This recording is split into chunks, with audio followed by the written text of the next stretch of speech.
Hello, good morning from my breakfast table. It's day 8 of my East Anglian Pilgrim Cycle Trail tour, and it's a bit noisy here, but this is King's Lynn camping, a caravanning site, and I'm in the valley field where all the smaller tents or the smaller camper vans are. That red one over there, he's actually got a gazebo with his motorbike underneath it. It's a couple of German cycle tourists, they're camped next to me. Couple of bikers behind me, you get the gist. So yesterday I'd intersected that blue Pilgrim Trail coming down from Walsingham, and then I followed it into King's Lynn. I pretty much went around the outskirts of Sandringham Estate, and it's nearly all off-road. It's fantastic. Then I got into a very busy and hot King's Lynn, and there was kind of like a river sea carnival going on, and at one point a hurricane flew over a couple of times because it had been to a local air show apparently, and they scheduled a flyover, so that's quite impressive. It went over quite low.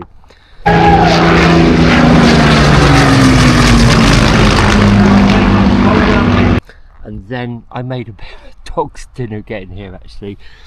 All roads lead to the A47. I just came out of King's Lynn.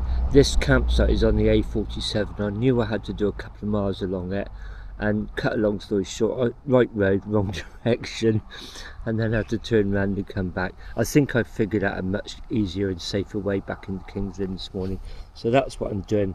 I'm going to go along to King's Lynn, cross on the river ferry, just as pilgrims have been doing for nearly 1,000 years, and take this pink Pilgrim Trail out to Walpole St Peter. That was the birthplace of what's believed to be England's first pilgrim. There's a story behind that. And then I'm going to retrace, and can you see there's an orange circle around King's Lynn? There's a Pilgrim Trail similar to what I did in Norwich on the first day last Sunday. So that's the plan for today. And then early start tomorrow morning. Train station is about 3 miles away. I'll head up there, get the train home to Bath tomorrow. Anyway, just having a coffee and a ginger nut dunk biscuit here, and within 40 minutes I'll be on the way. This is the A10 running from the campsite, which is over there a bit, into King's Lynn. I came in yesterday on the A47, which was not very nice to be honest, and it was very hot and busy. I looked on the road with GPS app last night, and I noticed this had a cycle lane on it, and I thought I'd rather have an A road with a cycle lane than one without. So I quickly made up a route which I programmed into my GPS. So this will get me up to the ferry, and then I'm back on the main route, and then I'll be retracing back this way tonight on my way back to the campsite for the second night. And then tomorrow morning, hopefully this should all be familiar as I make my way up to King's Lynn railway station to get the train home. This was the humongous roundabout yesterday where I had a bit of brain fog. I got confused. I'd followed all these cycle routes out through these industrial centres, and then I hit this big roundabout mid-afternoon, baking hot, very busy, and I knew I needed the 47, and I saw 47 there, East King's Lynn. I thought, well, I've just come from King's Lynn, I must be heading to Wisbeck. Long story short, I should have gone east. This morning I've worked out a better route. I did one on the fly last night on the Garmin Connect app, and it brought me, instead of the A47 that way towards the campsite, I cut through a minor road and I've got on the A10, which is not as busy, and plus the fact it's got a cycle lane alongside it. I saw that on the road with GPS app last night, and of course everything this morning is signposted into King's Lynn, so a lot easier to get into town. Hopefully it'll be easier coming back tonight to the campsite, and then I should be familiar with this route tomorrow when I head to the train station. But yeah, yesterday afternoon I was up there where that lorry was going. Oh boy, that was so much easier this morning to get here. It's even taken me right to Ferry Lane, look. So the ferry should be down the end of here every 30 minutes. I don't mind if I've just missed one and have to wait.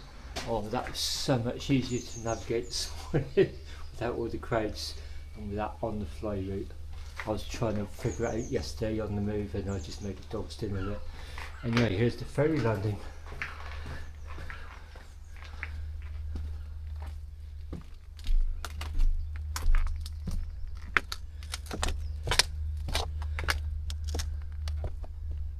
Looks like he's coming back across.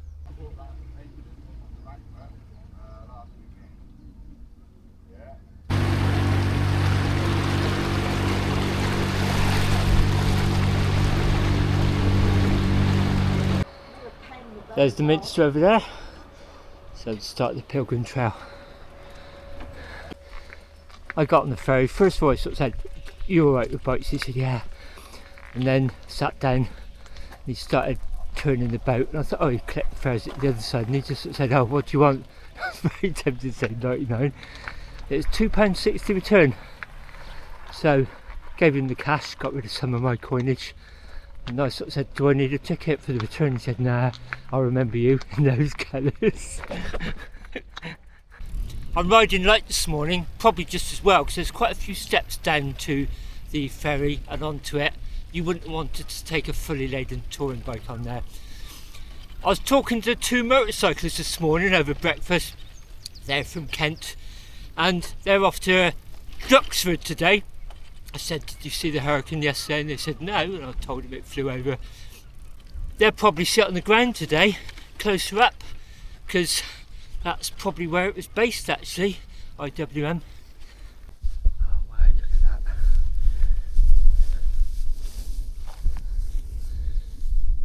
Almost at the end of the river mouth. Guy just fishing there. Morning, right. This is as far as we go along the river, then we do a very sharp V off there. Oh, that must be it down there, yeah. I very nearly got defeated on the final Pilgrim Trail. The road's closed, and these you can just weave around, but those are difficult to get through, they're locked. I asked their permission, they sort of said, "Yeah, give it a go." So I went round through lots of stinging nettles. I'm so close to my objective, I kind of ain't giving up now.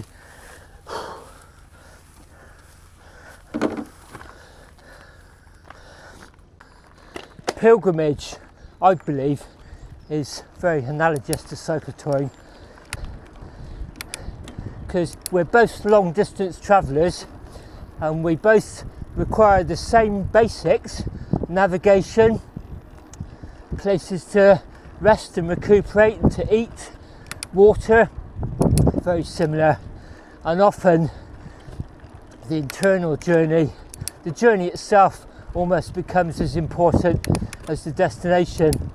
I really surprised myself how overwhelmed I was by Walsingham actually. I think it was because it was the destination.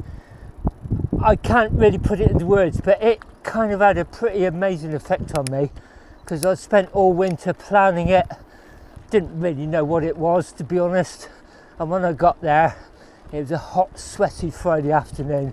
It is just a wonderful, wonderful place of peace, and that's about the only way I can describe it. Internally, it was so important to me.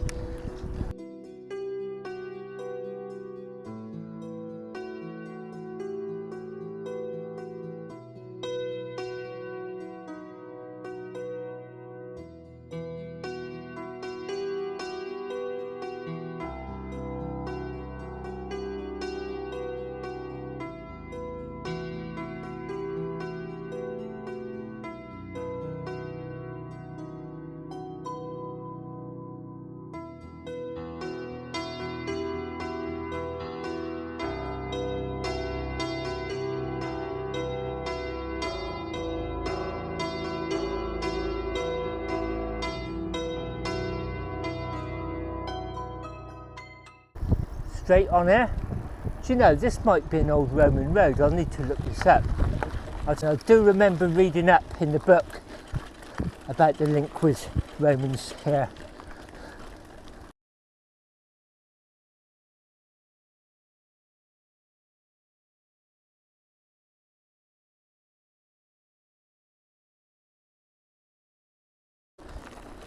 And whenever roads go straight on, that's my first instinct.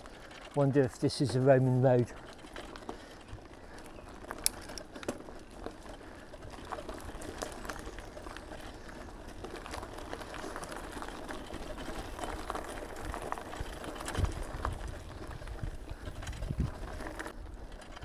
So I'm going to take the Pilgrim Trail to Walpole St Peter.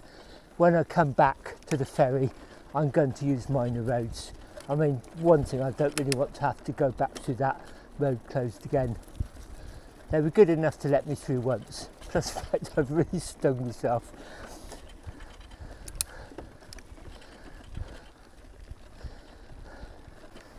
Around the edge of a cornfield.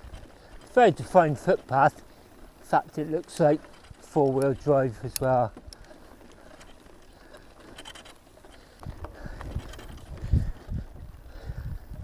Looks like we're coming up to habitation. Looks like it's just going to suddenly turn into a farm track, look. Hard road surface, yeah. The bikers were saying the temperatures are supposed to get really hot tomorrow and they're motorcycling home.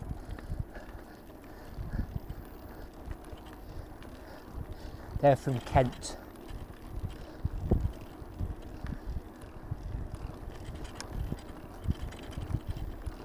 I got a bit of a rattly mudguard somewhere, but I'm going to fix that when I get home. It's not too much of a distraction. Oh, the poppies. Just been loving seeing those.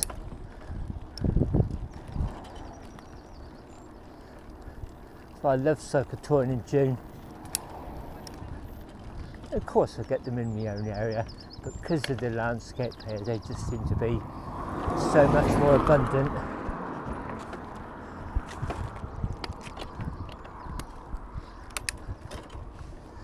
This is nice. Coming up to 10 miles. I think the route itself from the ferry, this side of the river, was 10 and a half, 11, plus the fact I did 4 in from the campsite. So we're talking about 15 miles and we're now on 10.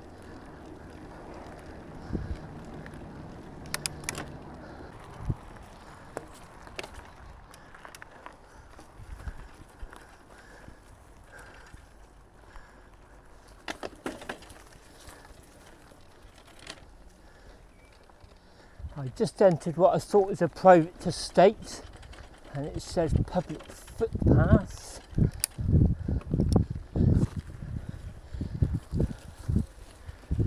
Oh, it looks like I might be going around the edge of the estate.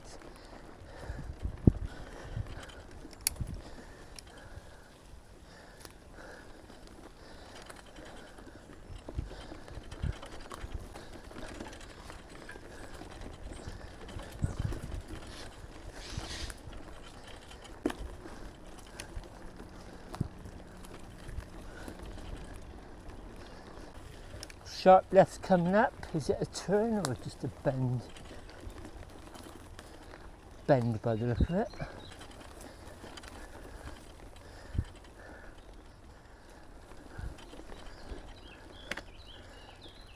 Lovely. Nice kissing gate. Let's start the morning off. And we're going straight on, I think, yeah. Can I do this with one pannier or not?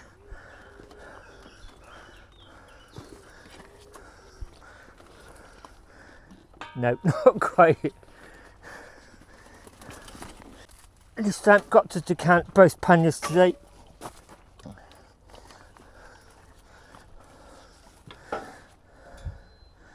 Oh dear. It's a lift over.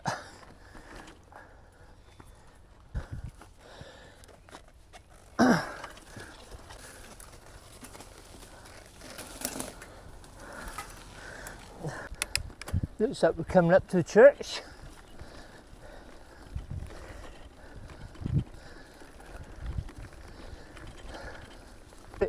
This is a lovely way to approach the church, isn't it? Down an old pilgrim path.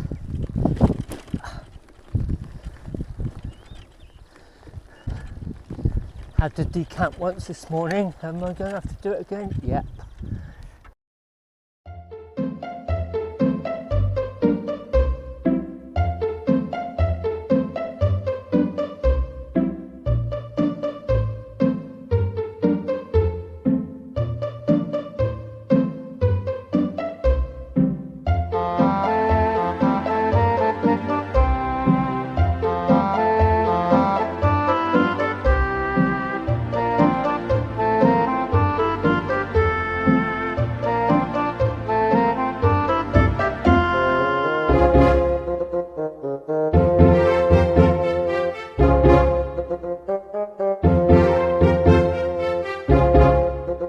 This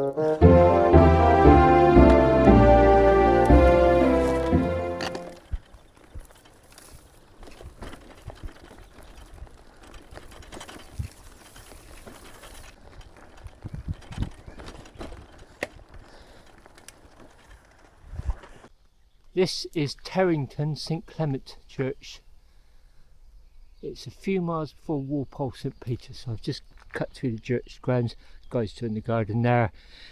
It's locked, I cannot get in, but it's certainly on the pilgrim path. So back onto tracks. This one's quite nice. Nice little breeze coming through here. A couple of degrees colder than outside, and that sun's already quite fierce actually.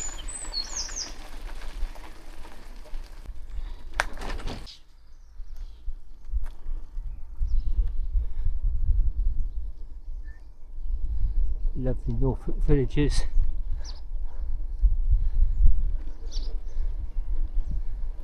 Then the right hand turning is probably that lane there.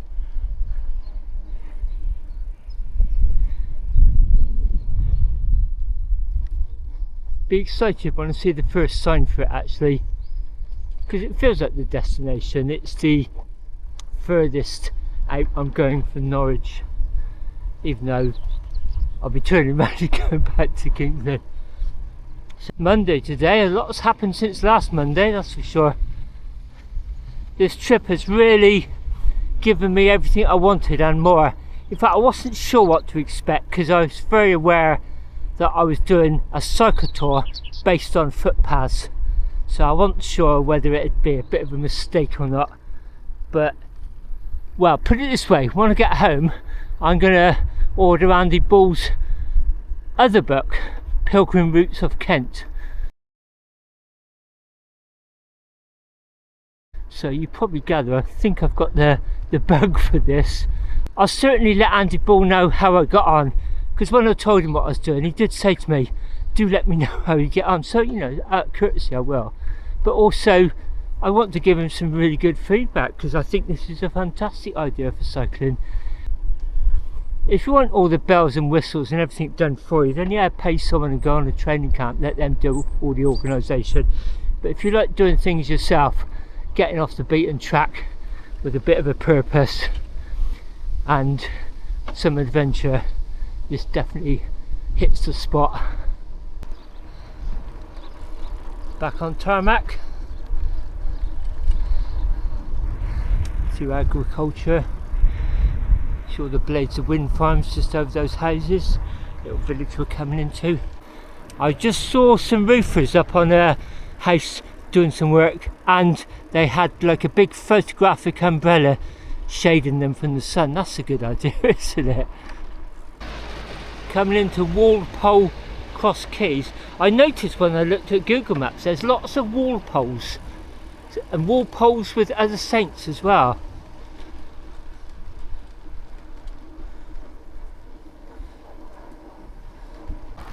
Nearly overshot it. I remember this, crossing this main road. It's just the other side of this.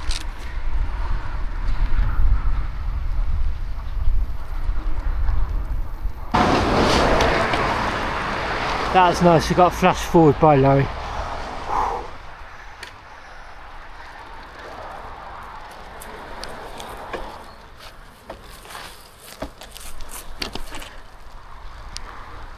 Gosh, that's a busy old road.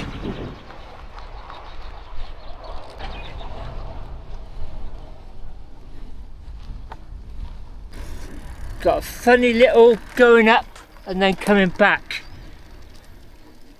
So whether that's a slip road or not, well, we'll see.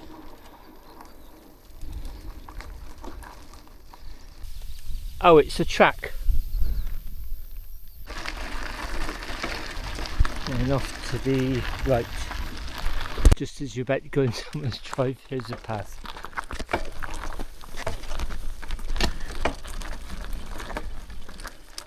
I need to put the camera away for this. We're nearly there. This is Walpole St Andrew. Look at that wonderful sign. The sign, the village sign, depicts various significant features of the village through the centuries. The general purpose steam engine represents the steam engine rally, which was devised to benefit both the parish church and the village. Oh well, so they had steam rallies here. And we're just detouring down to the church. Anywhere else in Britain, St Andrew would be better known and a draw for tourists. But in Marshland, it is simply one of many fine churches. In the Middle Ages, the distinct marshland, the area lying between King's Lynn and Wisbech and stretching inland from the coast, was some of the best sheep pasture in England. Walpole is thought to be a contraction of Wall by the Pool. I think we're approaching Walpole St Peter, so it seems to be the other end of Walpole St Andrew. So I think it's the same village with different churches. Is that our destination? Yes! Well, it's just gone 11 AM on Monday the 22nd. We set out last Monday the 15th. And here we are, the furthest from Norwich, our destination for today. Oh wow, Walpole St Peter. I was going to go along to Lich Gate, but look, there's a little arch at the back. You actually go underneath it. Wow. I really need to lower my head here, that is so low. Oh gosh, that is such a fantastic way to end the tour, through that arch. If I'd come in that way, I'd have missed it completely. Some welcome shade. That doesn't look promising when you see locks like that. Can we get in or not? Oh yes, we can. Oh yes. This will be a good place to stop. So it's just gone 11 AM. The clock rang back at that last church, so it's about 11:10, 11:15 now. On Monday the 22nd of June, day after solstice, and it's been a week since I set off. I set off last Monday from Norwich Travelodge, following the River Yare. So what an adventure it's been. Blown away by riding through that tunnel there. If I'd come in from the other side of the village on the main road, I'd have missed it, wouldn't have seen it. But because I've been following the route, most of the day's been off-road. It's been absolutely superb. Had to decant a couple of times, I really don't mind. That arch was just such an amazing way to finish. It really was. I've never ever ridden underneath a church before. Quite an amazing screen here at the back. There's quite an amazing font cover. Look at that.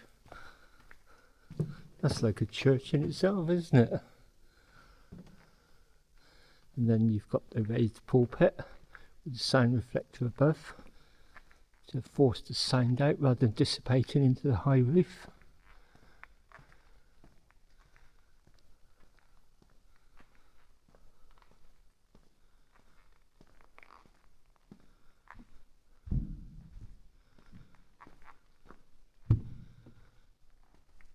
Gosh, what a grand place.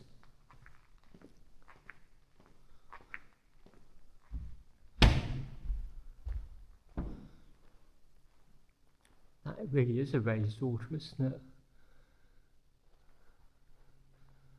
This is a very grand church. It's almost like a cathedral. Wow, look at that amazing spiral staircase up to the pulpit. Second altar there, little chapel.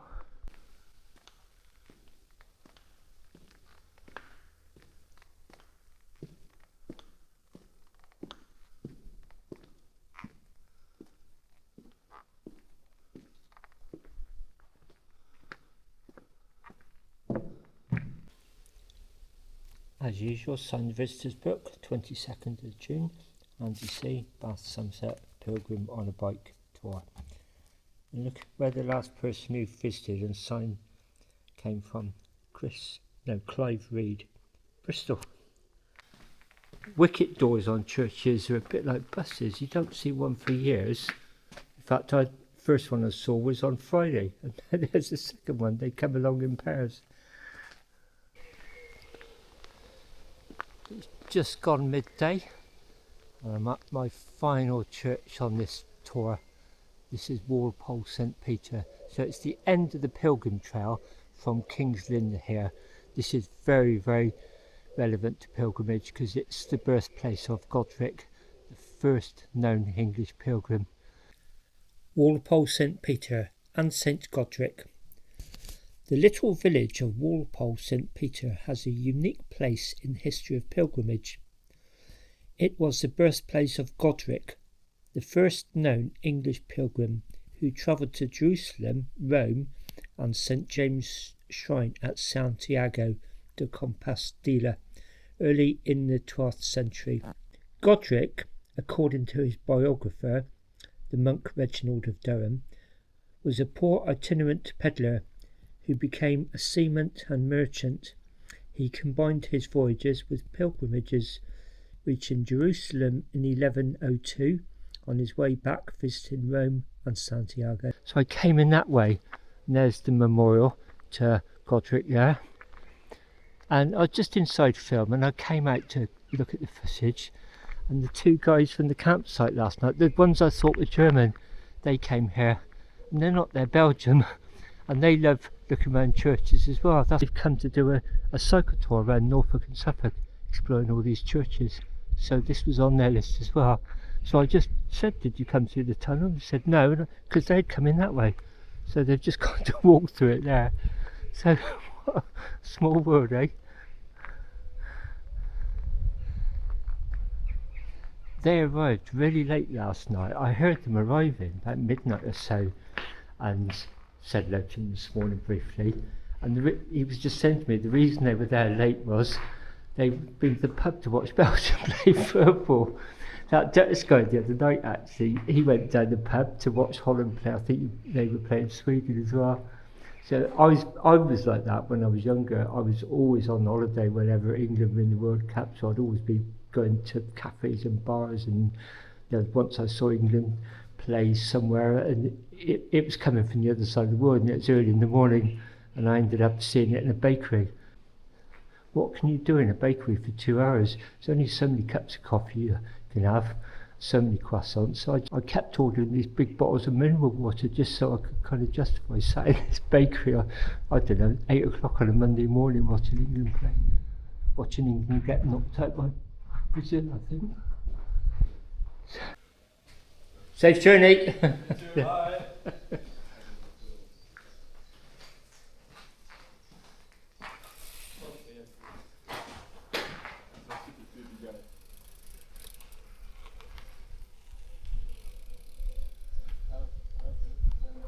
And they're doing a cycle tour of Norfolk and Suffolk, exploring churches. They're church crawlers as well. What's the chances of that? So I had a nice chat with them. They were telling me they got horribly lost in the Thetford Forest, and I've got lost in woods and forests before, because there's virtually no way to navigate really. There's no landmarks until you get outside. Even with GPS it's difficult, so we had a bit of a chuckle over that. Yeah, brilliant way to end the Pilgrim Cycle Trail tour. Norfolk, ladies and gentlemen, don't worry, it's only a peacock walking along the street. This trip just gets better and better. I'm back at the riverside. There's a ferry. Be taking that across there later. But back up on the riverside, I saw a Morrison's back there, and I thought, why not?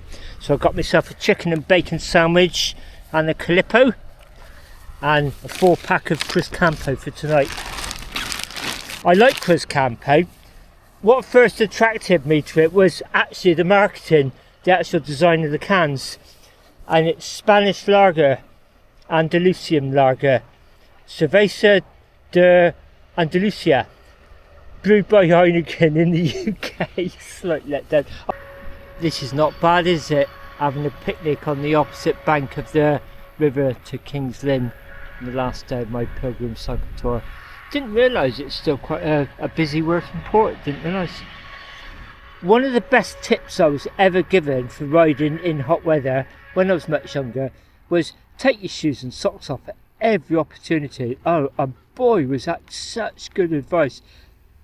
As soon as you take it off, your feet almost, it's a bit like a sleeping bag lofting out. You can feel them almost pulsating, and it really is. It's like a massage. I think so anyway. And also, make sure you stay hydrated. That's pretty common sense, really. Having an ice cream doesn't hurt either. Not only is it nice, it probably helps get your core body temperature down a little bit. Well, I've just checked my phone. That was the 2:30 ferries I saw go backwards and forwards, so I'll be getting the 3 o'clock ferry across. Then it's 2.8 miles. I think it starts and finishes at the Minster. As I remember, I've got a GPS file for it, so as soon as I get to the Minster, I can just set the GPS up, and then we'll wander around. Probably part walk, part cycle, and then a really long cold shower when I get back to the campsite.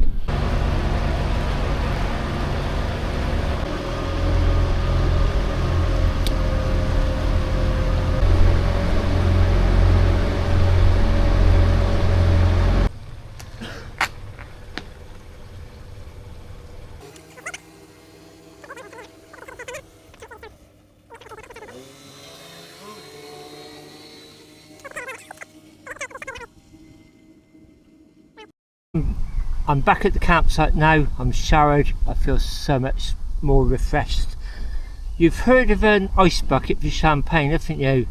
Well, look at my washing up bucket. This is my Cruz Campo bucket.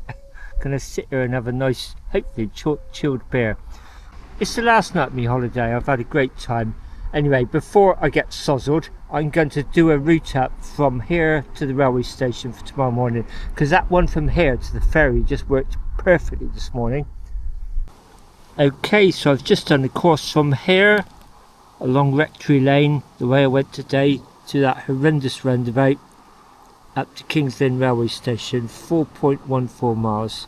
It's just downloaded onto my Garmin. There you go, download complete. Great, I can crack open the first of those now. Right, let battle commence. I never drink out of cans, can't stand it.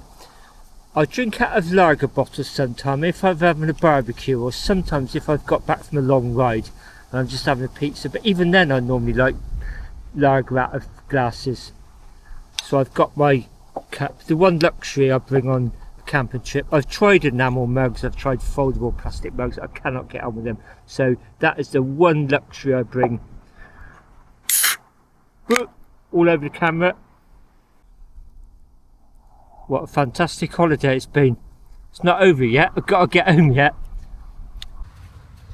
That was really nice. I was having a couple of beers on that table and the bikers came back chatting about our days. They've been to Duxford today. They've well recommended it actually. It's a place I've wanted to go to for a long time.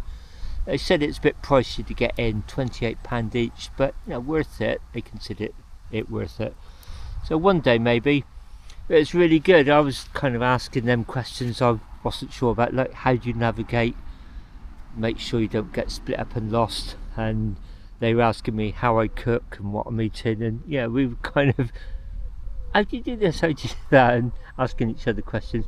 One of the guys was saying he worked, when I told him where I lived, he said he worked down my way for about 8 months I think on the new Severn Bridge, because there's all these piers that go across on the new Severn Bridge, all these huge plinths that go into the seabed, and he was saying each one of those is about 2,000 tons. I was like, behind me, because there's a lot of them. So it's interesting, isn't it? Just chance encounters you have. That was really interesting.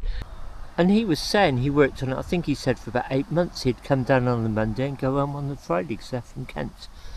And I said, look, where did you stay? And he said, oh, in the what used to be the services of the original Severn Bridge. And you know, that was just interesting, like all the logistics. Where did people stay? Because there was a huge workforce. When I worked for the gas board in my 20s, there was a guy there, Frank, one of the engineers. He had actually worked on the original Severn Bridge, the 1960s suspension bridge, and he actually lent me a booklet. It was kind of a PR, a press booklet explaining to the general public exactly what they were doing, and you know, the idea behind it and how it was being engineered. I remember reading that and yeah, every time I go over it now, I remember parts of that book actually. Well, it's coming up to 8 p.m. I'm just sat here on my last can of beer actually. Really enjoyed this evening. I'm just using the last of the charge off that 20,000 milliamp power pack to charge my phone up.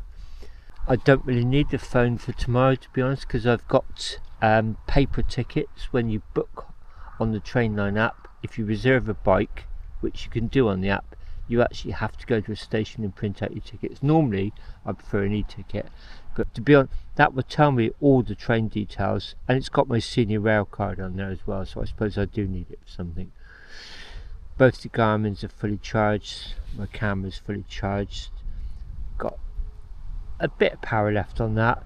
The 10,000 milliamp hour power pack, I topped it up at lunchtime at the church actually. There's about half full, so plenty of power for tomorrow hopefully. Just set my alarm for 5 a.m. Probably overthinking it, to be honest, but I just want to be up and ready to leave here about 7:30, something like that. Be into town, plenty of time, maybe go and get a sandwich, take on the train, that sort of thing. Just make sure I'm on the platform well in time for the train. And then it's King's Lynn down to King's Cross. As I said, I'm not going to go on the underground, even though I've got a ticket to allow me to. It's only 2.6 miles I think between there and Paddington. I've ridden it before, it's all flat, it's pretty much in a straight line, to be honest. And then be at Paddington in plenty of time to get my bike on the train.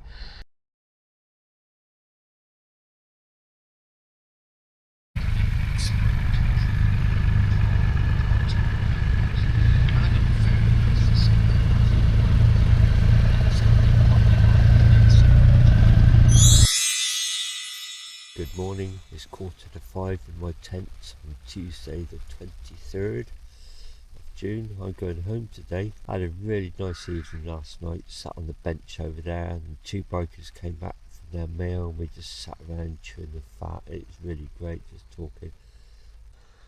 They're just swapping travel experiences and basically just talking about life a little bit. Really nice. We all sat around having a beer. And then about, I suppose it was about 9:30ish, something like that, 9:45, I just decided to come over and start getting ready for bed. And there was rain in the air, and then as I got into the tent I could feel spots of rain coming down, so I covered my bike. And I've woken up a few times during the night and it's been raining. In fact, it's just raining a couple of seconds ago. Not heavy, but there's a severe weather warning today for heat, believe it or not. Welcome to day 9 of my cycle tour of East Anglia. Heading home today, so I'm up quite early. See, it's light already. I've got one all-day breakfast. I bought that specifically for today, so I knew I'd need to do a quick decamp. Coffee sat on there, and then meantime I'm going to be packing up as much as possible. And here we are, just before 8 o'clock at King's Lynn railway station. No dedicated bike space on the train, although I was told to come on here where the disabled access is. So plenty of room for my bike, so one over there if needed.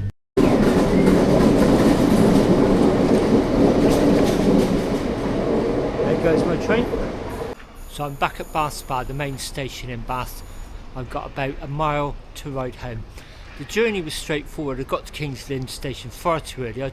We were a bit late pulling into King's Cross. It's a mad rush across London, very hot.